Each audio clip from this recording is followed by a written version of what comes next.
তোমাকে ছাড়া তো চলবেই না, এরকম একটা এনার্জি।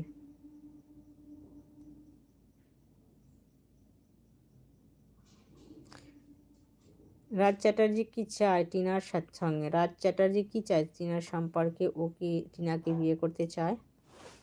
রাজ চ্যাটার্জি কি টিনাকে বিয়ে করতে চায়? কি চায়?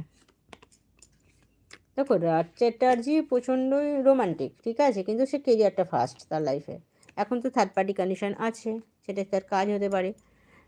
তোমার থেকে সে অর্থ হয়তো কিছু ধার নিয়ে থাকতে পারে, ঠিক আছে, নিলেও, কারণ সে অর্থটাই তার কাছে ফার্স্ট। তোমার কাছে এমন হতে পারে হয়তো অর্থের জন্যই সে তোমাকে একটু বেশি প্রায়োরিটি দেয়। হুম, সেই জায়গা থেকে সাবধানে থাকবে, কারণ একটু ম্যানিপুলেটিং আছে, ভালোবাসার কথা বলবে, ভালোবাসা সবই বলবে, কিন্তু তোমাকে সেরকমভাবে সে তোমার থেকে তোমার ভিউটা জানার চেষ্টা করবে, তো নিজের কিছু জানাবে না, এরকম থার্ড পার্টি কন্ডিশন কিন্তু আছে একটা। সেটা জব হতে পারে, কিন্তু কিন্তু তোমাকে ভালোবাসে, একটু স্বার্থতা আছে, তবে জাজমেন্ট চলছে তার উপর কিন্তু, ঠিক